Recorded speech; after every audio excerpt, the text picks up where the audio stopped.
प्रधानमंत्री जी मन की बात तो सुनाते हैं लेकिन लोगों की मन की बात नहीं सुनते। प्रधानमंत्री जी का है कि पिछले मुझे जहां तक लगता है मुझे 10 साल से प्रधानमंत्री जी एक भी प्रेस कॉन्फ्रेंस नहीं किए हैं, लेकिन मन की बात हमेशा सुना देते हैं। यार भैया लोगों की भी मन की बात सुनो ना। देखिए इसमें नो डाउट मैं सरकार को थैंक्स देता हूं क्योंकि उन्होंने 40 साल की 1 रैंक 1 पेंशन की डिमांड को उन्होंने पूरा किया, जिसमें कि फर्स्ट OROP 1 में 43,000 करोड़ रुपया दिया। PMR वालों भकानो में मत आना, आपको PMR को 1 रैंक 1 पेंशन में रखा जाएगा, उसको बाहर कर दिया गया। अधिकारी का भी उतना ही योगदान है जितना कि सरकार का, क्योंकि अधिकारी ने हमें हाथ में कटोरा भिखमंगा बनाया। बड़े बड़े मोचे वाले बोले मेरा जवान भूखा है, मेरा जवान नंगा है, मेरा जवान का शर्ट फटा हुआ, हमारे शर्ट फाड़ दिए, गंजी फाड़ दिए, हाथ में कटोरा डाल दिए। बात करूंगा यहाँ पर एक बार मेरे पूर्व जवान है, क्या नाम हुआ जी अपना? ब्रजेश सिंह राठौर। ब्रजेश जी सबसे पहले आपको जय हिंद, जय भारत से शुरू करेंगे। जय हिंद, जय हिंद जी। क्या बताएंगे, लगभग पिछले 40 दिन आप लोगों को हो चुके हैं, सरकार ने नहीं सुना है, रोष किसके खिलाफ है? अब सरकार के खिलाफ है या पूर्व अधिकारी जो बड़े अफसर हैं उनके खिलाफ है? सबसे पहले तो मैं आपके चैनल CNN चैनल को मैं धन्यवाद देना चाहूँगा जी कि जहाँ एक बड़े बड़े मीडिया हम लोगों को भाव नहीं देती है, हम लोगों की बात नहीं उठा रही है, वहाँ आपको मैं देख रहा हूँ कंटिन्यू 20 फरवरी से कंटिन्यू आप हमारे साथ में। अब रही बात आपकी सवाल की, देखिए सर सरकार और अधिकारी आपने दोनों पे सवाल मेरे से पूछा, तो सबसे पहले मैं सरकार के ऊपर सवाल दे देता हूँ। कहानी क्या है जो कि हमारे माननीय प्रधानमंत्री जी मन की बात तो सुनाते हैं लेकिन लोगों की मन की बात नहीं सुनते। मैं इसलिए बोला जो कि प्रधानमंत्री जी का है कि पिछले मुझे जहां तक लगता है मुझे 10 साल से प्रधानमंत्री जी एक भी प्रेस कॉन्फ्रेंस नहीं किए हैं, लेकिन मन की बात हमेशा सुना देते हैं। यार भैया लोगों की भी मन की बात सुनो ना। कई सारे डिसीजन उन्होंने लोगों के ऊपर थोपे हैं, जिसमें सेना भी अछूत नहीं है, सेना के ऊपर भी डिसीजन थोपे हैं। कभी सोचे प्रधानमंत्री जी कि क्या सेना के ऊपर जो भी चीज़ हम थोप रहे हैं क्या वो सेना के लाभदायक है कि क्या है?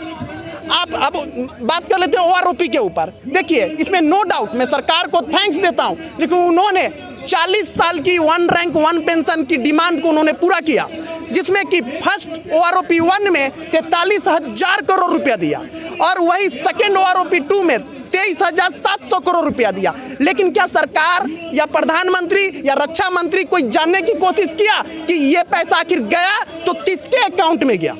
क्या ये 7.5 लाख वीर नारी, देखिए मैं उन सारे माता और बहनों को वीर नारी कहता हूँ क्योंकि फौजी का बीबी होना, फौजी का बहन होना, फौजी का माँ होना इस वीर नारी से कम संबोधन नहीं है। और किस्मत की बात है, किस्मत की बात बिल्कुल है। ये सिर्फ नहीं है कि जिनके हस्बैंड शहादत हो गए उन्हीं को वीर नारी नहीं, हम हर एक फौजी की माँ बहन और उनकी बच्चों को सबको मैं वीर नारी कहता हूं क्योंकि वो जो एक्चुअली में फौजी की दर्द वही समझ सकता है जो फौजी फैमिली से बिलोंग करता है। क्या 7.5 लाख वीर नारी के लिए कुछ उनके अकाउंट में गया कि नहीं गया ये जानने की कोशिश किए? क्या हमारे JCO साहब के साथ में जो फौज की रीढ़ की हड्डी कहा जाता है उनके साथ में छल हुआ वो जानने की कोशिश किए? नहीं किए। क्या जवानों के साथ में जिनको कि प्रधानमंत्री खुद प्रॉमिस किए थे अपने भाषण में कि PMR वालों बहकावे में मत आना, PMR वालों भकानो में मत आना, आपको PMR को 1 रैंक 1 पेंशन में रखा जाएगा, उसको बाहर कर दिया गया, उसको बाहर कर दिया। तो ये सब चीज सरकार जो की है उसमें कहीं बहुत ज्यादा हमारे अधिकारी भी योगदान है। अधिकारी का भी उतना ही योगदान है जितना कि सरकार का, क्योंकि अधिकारी ने हमें हाथ में कटोरा भिखमंगा बनाया। चैनल पे थोड़ा सा बैक हो जाइए, चैनल पे बैठ के बड़े बड़े मोचे वाले बोले मेरा जवान भूखा है, मेरा जवान नंगा है, मेरा जवान का शर्ट फटा हुआ, हमारे शर्ट फाड़ दिए, गंजी फाड़ दिए, हाथ में कटोरा डाल दिए, कटोरा डाल दिए और बोले देखो मेरा जवान रोड पे। जब लेने की बारी आई तो वही अधिकारी हमें ऐसे धक्का मारा और सारा के सारा 43,000 करोड़ और 23,000 करोड़, ये मैं रफ एंड टफ अमाउंट बता रहा हूँ, एग्जैक्ट नहीं बता रहा हूँ, ये सारे के सारे अपने अंदर में ले लिया। क्या सरकार का दायित्व नहीं बनता है कि अगर 22 दिवस जंतर मंतर पे इतने दिन से हमारे जवान JCO और वीर नारी बैठी हुई है तो उनके शक और समाधान को दूर करना? मैं आपसे पूछता हूँ मीडिया वाले से, क्या सरकार का दायित्व नहीं बनता है? बनता है कि नहीं बनता है? बनता है। तो आप क्यों नहीं बता रहे हैं कि सर जवान और JCO के अकाउंट में कितना अमाउंट गया? और बात यहाँ सिर्फ अमाउंट की नहीं है, बात यहाँ है छल की, सम्मान की, ठीक है। हर जगह पे हमारे साथ में नाइंसाफी हुआ है, इन सारे की बात है। इन सबको लेके हम लोग कंटिन्यू 20 फरवरी से जंतर मंतर पे बैठे हुए हैं और जब तक सरकार हमारी बात नहीं मानेंगे हम यहाँ से 1 इंच भी नहीं हटेंगे। मोदी जी लगातार वहाँ पर जाते हैं, आप लोगों के सम्मान को प्रेजेंट करने के लिए जाते हैं कि हमने होली भी बनाया, हमने दिवाली भी बनाया, और जवानों के लिए बताते हैं कि हमने खूब काम किया। देखिए सर, मोदी जी जाते हैं, मोदी जी सिर्फ और सिर्फ त्यौहार के दिन जाते हैं, और त्यौहार का दिन हिंदुस्तान के कल्चर में एक ऐसा, हम लोगों के कल्चर में, देखिए आप दुश्मन भी त्यौहार के दिन अगर घर में आता है तो उससे सिक्का गिलवान नहीं कहा जाता है, इस बात को आप मानते हैं। तो त्यौहार के अलावा किसी दिन मोदी जी नताते हैं। और रही बात जो हमारे अधिकारी है, जब मोदी जी आते हैं, चाहे कोई भी मिनिस्टर आता है, चाहे कोई भी बड़ा अधिकारी भी आता है यूनिट में, तो छोटे अधिकारी क्या काम करते हैं, ऐसे एक चुनिंदे नॉमिनेटेड लोग, साहब लोग जानते हैं, साहब लोग के द्वारा ही ऑर्डर दिया जाता है, नॉमिनेटेड लोगों को उनके साथ में लंच, डिनर और जिलेबी और पकौड़ा खाने के लिए नॉमिनेट किया जाता है। तो उस दिन हम लोग नहीं कहते हैं। आज जंतर मंतर पे आए मोदी जी, हम लोग होली के दिन भी यहाँ पे काली होली, अब तो थे ही, काली होली हम लोग रोड पे मनाए हैं। होली के दिन कभी आके जवानों का दर्द समझे। देखिए फौज को क्या कहा जाता था, फौज का परिवार पहले होता था, उसका भाई, उसका बच्चा, उसका फैमिली, उसके काका ताऊ के सारे बच्चे होते थे। लेकिन पहले जो साहब लोग सर्विस करते थे, साहब लोग सर्विस करते थे, ये लोग सबको लेके चलते। लेकिन आज एक जवान की ये स्थिति हो चुका है कि वो अपनी फैमिली को, अपने बच्चे को भी हायर एजुकेशन नहीं दे सकता, हायर स्कूल में नहीं पढ़ा सकता, एक अच्छा लाइफ स्टाइल नहीं दे सकता। तो क्या माननीय प्रधानमंत्री जी को ये सोचने का हक नहीं बनता? क्या माननीय प्रधानमंत्री को जवानों के अंदर अगर कुछ दिमाग में चल रहा है तो क्या उनको खत्म करने का हक नहीं बनता? उनके अंदर असंतुष्टि अगर आ गए तो उनको निवारण करने का हक नहीं बनता? बनता है। क्या माननीय प्रधानमंत्री जी बोलते हैं कि मैं सेना को मजबूत कर रहा हूँ? सेना आज इस रवैये से आंतरिक कमजोर हो रही है, मानसिक कमजोर हो रही है।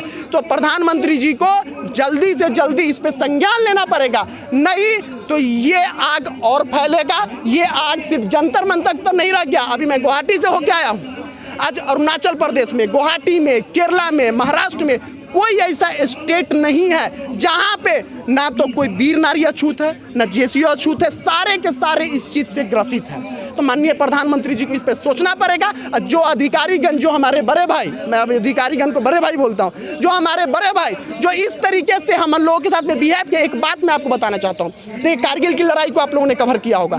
देखिए होता क्या है, देखिए जब नया लेफ्टिनेंट, कैप्टन, मेजर तक आता है तो वो कंधे से कंधे लगा के हमारे साथ युद्ध में मरने और मिटने की बात करती है। जैसे ही उनका रैंक बड़ा होता है, जैसे ही इन पॉलिटिशियनों के साथ में साठगांठ होता है, उनकी रवैया चेंज हो जाती है। जैसे वो एग्जाम्पल के तौर पे वो शोषण करने लगते हैं, अपने घर में बड्डी बुलाने लगते हैं। बड्डी के बारे में ऑलरेडी पहले साहब से कितने सारी बातें आपको चैनल पे कह चुके हैं। तो ये सब चीज़ जो शोषण हो रही है, इस शोषण के अगेंस्ट में भी हम लोग यहाँ बैठे हुए हैं। तो ये शोषण का निदान करना बहुत जरूरी है। बड्डी सिस्टम जो बोल रहे हैं, बड्डी सिस्टम क्या है? बड्डी सिस्टम इसलिए नहीं है कि आपके घर में जाके पोछा लगाए, झाड़ू लगाए। बड्डी का मतलब ये हुआ कि हम युद्ध में हैं तो कंधा से कंधा, एक राइफल इधर और एक राइफल इधर, ये होना चाहिए बड्डी सिस्टम। ना कि बड्डी सिस्टम अफसर के घर में जाके उनके गाड़ी साफ करने का चीज है। बड्डी सिस्टम इसलिए सरकार बनाया गया कि एक बड्डी को उसके बच्चे कितने हैं, उसके फैमिली कितने हैं, ये पता होना चाहिए कि मेरा घर कहाँ है, मेरे घर में मेरी बहन की शादी हुआ कि नहीं, इनके घर में क्या हुआ, एक दूसरे को पता होना चाहिए दुख दर्द। इसलिए बड्डी सिस्टम फौज में बनाया। कहीं भी बड्डी जाएगा इक्वल वे में जाएगा, लड़ाई में जाएगा इक्वल वे में जाएगा। उस बड्डी सिस्टम का दुरुपयोग कर रहे हैं हमारे अधिकारी। तो इसके लिए भी हम आज जंतर मंतर पे बैठे हुए हैं। देखिए आज कितनी अच्छी बात इन्होंने बताई, शायद मैं भी अभी तक नहीं समझ पा रहा था, लेकिन मुझे भी लग रहा था कि बड्डी सिस्टम का मतलब सिर्फ और सिर्फ ये है कि सहायक प्रथा का मतलब सिर्फ ये है कि उसके अंदर घर में झाड़ू पोछा और तमाम चीज़ों के लिए नियुक्त किया जाए। लेकिन बड्डी सिस्टम का जो मतलब है वो सीधा सीधा आज मुझे जो समझ में आया वो ये है कि कंधे से कंधा मिला करके एक दूसरे का सुख और दुख बांटना, और एक दूसरे के परिवार तक का ये जानना कि कल को यदि वो बंदा, मेरे साथ का वाला बंदा शहीद हो जाता है देश के लिए, तो मैं उसके परिवार तक को खबर पहुँचाऊँगा। यही है ना? हाँ, यही है, यही। दूसरी बात, मोदी जी यदि हमारे भारत की सेना ही कमजोर होगी तो समझ लेना हमारा भारत देश कमजोर होगा। आप भारत की सेना को मजबूत बनाने की बात करते हैं, लेकिन भारत की सेना कितनी मजबूत है वो कुछ वीडियो के माध्यम से हम लोगों ने आपको दिखाने का प्रयास किया है। निवेदन करूंगा कि यदि वीडियो आप तक पहुंच रही हो और यदि नहीं भी पहुंच रही हो तो कम से कम जंतर मंतर पर आकर आप जरूर देखें। और रक्षा मंत्री जी, एक बार आप लोग भी जरूर ध्यान दें। पूरी निवेदन करूंगा सरकार से, केंद्र सरकार से, कि इस विषय पर निष्पक्ष तरीके से जांच हो और जो हमारे जवानों का जो हक है वो कतई भी ना मारा जाए। और फिर निवेदन करूंगा लोकतंत्र के चौथा स्तंभ मीडिया से, हालांकि उसको अब गोदी मीडिया का नाम दिया है, निवेदन करूंगा एक बार निष्पक्ष तरीके से आप लोग बिना किसी भेदभाव के यहाँ पे आएँ और जवानों की बात को सरकार तक पहुँचाने का मदद जरूर करें।